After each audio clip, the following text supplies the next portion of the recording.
Yes, సుప్రీంకోర్టుకి కూడా ఆ హక్కు తీసేసే హక్కు లేదు. It is the basic structure of the constitution. ఈ బేసిక్ స్ట్రక్చర్ని మీరు తీసివేసే హక్కు, దేశ రాజ్యాంగం ఇచ్చినటువంటి హక్కుని తీసివేసే హక్కు పార్లమెంటుకు కూడా లేదు. That is what the law. Supreme court ఎందుకు తీసేస్తుంది? మీ చర్చికి వెళ్ళినంత మాత్రాన క్యాన్సిల్ చేసేస్తారా? బైబిల్ పట్టుకుంటే క్యాన్సిల్ చేసేస్తారా?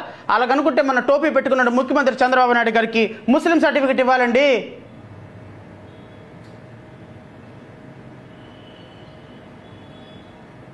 మీ మీడియా కొద్దిగా అర్థం చేసుకోవాలి. అటాక్ చేయటం కాదు మతాల మీద, సాంప్రదాయాల మీద. మీ యొక్క ఆర్ఎస్ఎస్ భావజాలం, మీ యొక్క బీజేపీ భావజాలం దేశంలో సిస్టమేటిక్గా, ప్లాన్డ్గా ప్రజల మనోభావాల మధ్య తీస్తే ఏమవుతుందో తెలుసా? ఈ దేశం మరో పాకిస్తాన్ అవుతుంది. గుర్తుపెట్టుకోండి. కులాల్ని, మతాల్ని, సాంప్రదాయాల్ని మీరు గౌరవించకుండా ఈ విధంగా సిస్టమేటిక్గా మీడియా దాడి, జ్యుడిషియరీ దాడి, రాజకీయపరమైన దాడి, ఆర్థికపరమైన దాడి చేస్తే ఈ దేశంలో మాకు అవసరమే లేదు, ఈ దేశం మా దేశం మాకు ఇచ్చాడని రేపు క్రిస్టియన్లు, ముస్లిమ్స్ అడిగితే ఈ దేశం యొక్క ఔన్నతి ఏమవుతుందో ఒకసారి ఆలోచించుకోండి. ఈ విధంగానే మీరు ఈ మతాన్ని ఈ విధంగా ప్రాపగేట్ చేసుకుంటూ వెళ్తూ ఉంటే ఒకనాటికి ఈ దేశం మాది కాదనే ఫీలింగ్ మాకు వచ్చింది, ఇంకొకరికి వచ్చింది అంటే, క్రిస్టియన్లకు వచ్చిందంటే, ముస్లిమ్స్కి వచ్చిందంటే ఈ దేశ రాజ్యాంగ వ్యవస్థ ఏమవుద్దో ఒకసారి ఆలోచించుకోండి. హైకోర్టు ఏం చెప్పింది? హైకోర్టు చెప్పింది అదే. The SC/ST Act is a protective legislation introduced for prevention of atrocities against member of scheduled caste and scheduled tribes. In the present case, the second respondent has misused the protective legislation through he is not entitled to invoke the provisions of the Act. The second respondent had voluntarily converted into Christianity and was admittedly working as a pastor. అరే, ఒక క్రిస్టియానిటీలోకి convert అయినటువంటి case ఇది సుప్రీంకోర్టుకి వెళ్ళింది. ఏం చెప్పింది supreme court? అది కూడా చెప్తా. సుప్రీంకోర్టు ఏం చెప్పిందో. ఎవరైతే సుప్రీంకోర్టు జడ్జిమెంట్ ప్రకారం ఒక వ్యక్తి కన్వర్ట్ అయినాడు, కన్వర్ట్ అయిన వ్యక్తికి వర్తించదు. అది మీరు చెప్పేది ఏంది, నేను చెప్పేది ఏంది, సుప్రీంకోర్టు చెప్పేది ఏందా? రాజ్యాంగమే చెప్తుంది. కొత్తగా మీరేమి కనిపెట్టింది ఏం లేదు, కొత్తగా ఈయనేమని కనిపెట్టింది ఏం లేదు. ఈయన కన్వర్ట్ అయినాడు. ఇక్కడ మీరు ఆలోచించాల్సింది, రాష్ట్ర ప్రజలు ఆలోచించాల్సింది, కన్వర్షన్. వాలంటీర్గా నేను హిందూ మతాన్ని వదిలి కన్వర్షన్ అయినానా, you are cease to be a member of scheduled caste. That's all. That is the law. అదే చెప్పింది సుప్రీంకోర్టు, హైకోర్టు. రాంగ్ ఏముంది దాంట్లో? మీరెందుకు భుజాలు దౌడుకుంటున్నారు? మీరెందుకు అడావుడు చేస్తున్నారు ఊరోళ్ళ పెళ్ళికి? సుప్రీంకోర్టు కూడా ఏం చెప్పిందో చూద్దాం. ఎక్కడైతే ఒక వ్యక్తి క్రిస్టియన్, హిందూ, మాలో మాదిగో ఎవరైనా కానీ ఒక వ్యక్తి వాలంటీర్గా, ఇప్పుడు ఈ వ్యక్తి పాస్టర్ గారు, మాదిగ కమ్యూనిటీ చెందినటువంటి సోదరుడు పాస్టర్ గారు హిందూ కన్వర్ట్ అయ్యారు, క్రిస్టియానిటీ తీసుకున్నారు. అందువల్ల ఈయన షెడ్యూల్ క్యాస్ట్ కాదు. రేపొద్దున ఈయన అబ్బాబ్బే నాకు క్రిస్టియానిటీ నచ్చలేదండి, నేను మళ్ళీ హిందూ కులంలోకి వచ్చేస్తాను అన్నాడు. That is called reconversion. రీకన్వర్షన్కి చట్టంలో పరిమితి ఉంది. సుప్రీంకోర్టు జడ్జిమెంట్ ఏం చెప్తుంది చూడు. In cases where a person claims to be reconverted from religion not specified in clause 3 of the constitution, the following 3 conditions must be fulfilled. ఈయన మళ్ళీ క్రిస్టియానిటీ వదిలేసి హిందూ కమ్యూనిటీలోకి రావాలి అంటే 3 కండిషన్స్ ఉన్నాయి. ఆ 3 కండిషన్స్లో కూడా ఈయన పడలేదు. ఏంటి ఆ condition? There must be a clear proof that the person originally belong to a caste notified under the so and so. Number 1 condition, అతను మాల కానీ మాదిగ కానీ ఒరిజినల్గా అయి ఉండాలి.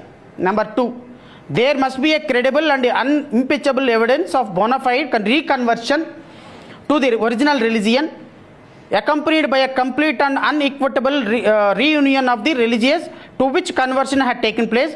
Total disassociation, therefore, the actual adoption and observation of the customs, usages, practices, rituals and religious obligations to the original caste. మళ్ళీ ఈయన Christianity వదిలేసి religious original క్యాస్ట్లోకి రావాలి అంటే అక్కడ ఉన్నటువంటి మతాన్ని, అక్కడ ఉన్నటువంటి సాంప్రదాయాల్ని, అక్కడ ఉన్నటువంటి వాటిని పూర్తిగా పాటిస్తాననేటువంటి ప్రమాణం చేయాలి. Number 3, there must be a satisfactory and credible evidence establishing acceptance and assimilation by members of the original caste and the concerned community. ఈ వ్యక్తి ఎవరైతే మళ్ళీ రీకన్వర్ట్ కావాలి అనుకుంటాడో, ఈయన కుల పెద్దలు అంటే మాదిక సంబంధించినటువంటి కుల పెద్దలు, ఈయన మాదిక కమ్యూనిటీ కాబట్టి కుల పెద్దలు ఈయన్ని మళ్ళీ అంగీకరించి ఆయన కమ్యూనిటీలోకి ఆహ్వానించినట్టుగా ఒక ఇన్ఫర్మేషన్, ఒక ప్రొసీడింగ్స్ ఉండాలి. ఈ 3 చేస్తే మళ్ళీ ఈయన ఎస్సీ అయిపోతాడు. ఎక్కడుందండి? ఎక్కడుంది? మీరు మాట్లాడేది ఏంటి? మీరు చేసేది ఏంటి? మీ దాడి ఏంటి? బాటమ్ లైన్లో చెప్తున్నా,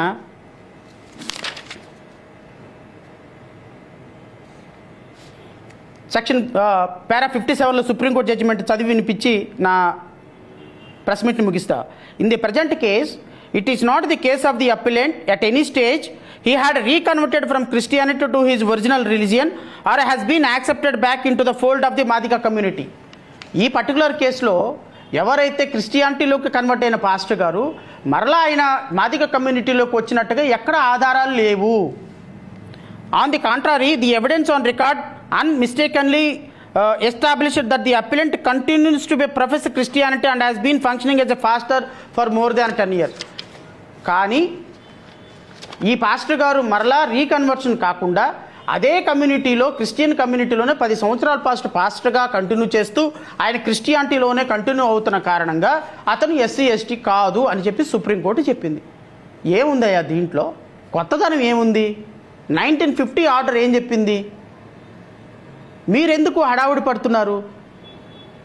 ఈ దేశంలో ఆర్టికల్ 25, 26, 27 మతాన్ని ప్రచురించుకునే హక్కు రాజ్యాంగం డాక్టర్ బిఆర్ అంబేద్కర్ అన్ని మతాలకు ఇచ్చారు. ఇది నేను పర్టికులర్గా ఒక క్రిస్టియన్ మతం గురించి మాట్లాడటంలా. మీరు చేస్తున్నటువంటి దాడి, రాంగ్ ఇంటర్ప్రిటేషన్ చేసి జడ్జిమెంట్ని మీరు దాని మీద దాడి చేస్తూ, ఈ దాడి ద్వారా కొన్ని లక్షల మంది మనసుల్లో బాధల్ని, ఒక అనుమానాన్ని రేకెత్తించడం కరెక్ట్ కాదు.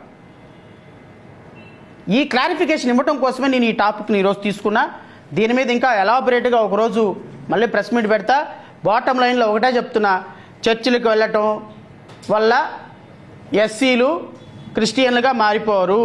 చర్చికి వెళ్ళటం, దేవుణ్ణి పూజించటం, దేవుణ్ణి ప్రాచురించటం, దేవుణ్ణి ప్రాపగేట్ చేయటం, ఏ దేవుణ్ణి ప్రాపగేట్ చేయటమైనా నా హక్కు, అది నా ప్రాథమిక హక్కు. ఈ దేశంలో సుప్రీంకోర్టు కాదు కదా, పార్లమెంటు కూడా నా హక్కును తీసేసే హక్కు లేదు.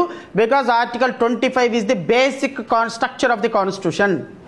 దాన్ని అమెండ్ చేసే హక్కు ఈ దేశ పార్లమెంట్ కాదు కదా, మోడీ కాదు కదా. మోడీని వాళ్ళ తాత దిగొచ్చినా దాన్ని మార్చలేడు. మోడీ తాత దిగొచ్చినా దాన్ని మార్చలేడు. ఈ దేశంలో రాముని పూజించుకునే హక్కు నాకుంది, కృష్ణుని పూజించుకునే హక్కు నాకుంది, అల్లాని పూజించుకునే హక్కు నాకుంది, జీసస్ క్రైస్ట్ని పూజించుకునే నా హక్కు ఉంది. నేను ఏ కమ్యూనిటీలో పెట్టినా, ఏ మతాన్నైనా, ఏ సాంప్రదాయాన్నైనా పాటించుకునే హక్కు నాకుంది. అన్లెస్ నా ఒరిజినల్ మతాన్ని నేను వదులుకోకుండా, నేను కన్వర్ట్ అవ్వకుండా ఆ మతాల పట్ల నేను సాంప్రదాయంతో, సానుభూతితోటి ఉండే హక్కు రాజ్యాంగం నాకు ఇచ్చింది. కాబట్టి లక్షలాది మందిగా ఉన్నటువంటి క్రిస్టియన్లు కానీ, ఎంప్లాయీస్ కానీ చర్చికి వెళ్తే క్యాస్ట్ సర్టిఫికేట్ క్యాన్సిల్ చేస్తారేమో, దేవుణ్ణి పూజిస్తే క్యాస్ట్ సర్టిఫికేట్ కాల్ చేస్తారేమో, మా ఇంట్లో జీసస్ ఫోటో పెడితే క్యాస్ట్ సర్టిఫికేట్ క్యాన్సిల్ చేస్తారంటే ఈ రాజ్యాంగం కుదరనివ్వదు. ఈ రాజ్యాంగం ఒప్పుకోదు. రాజ్యాంగం చాలా స్పష్టంగా చెప్పింది, unless you reconverted by way of baptism. Baptism ఎంతమంది తీసుకుంటారండి? బాప్టిజం తీసుకున్న వాళ్ళు బీసీసీ అవుతారు తప్ప, బాప్టిజం తీసుకోకుండా చర్చికి వెళ్ళిన వాళ్ళు బీసీసీ ఎవరే? ఆ రూలే కన్నా మీరు పెడితే మరో అంతర్యుద్ధం ఈ దేశంలో తప్పదు. కాబట్టి రాష్ట్ర ప్రజలందరూ ఒకసారి ఈ విషయాలన్నింటినీ గమనంలో పెట్టుకోవాలని, రాష్ట్రంలో జరుగుతున్నటువంటి సిస్టమాటిక్ దాడుల పట్ల ఎస్సీ, ఎస్టీ, బీసీ, మైనారిటీలు, క్రిస్టియన్లు కొంత జాగ్రత్త ఉండాలని, సంఘటితంగా ఉండాలని మనస్ఫూర్తిగా కోరుకుంటూ నాకు ఈ అవకాశం ఇచ్చిన మీ అందరికీ హృదయపూర్వక నమస్కారాలు తెలియజేసుకుంటూ జై హింద్.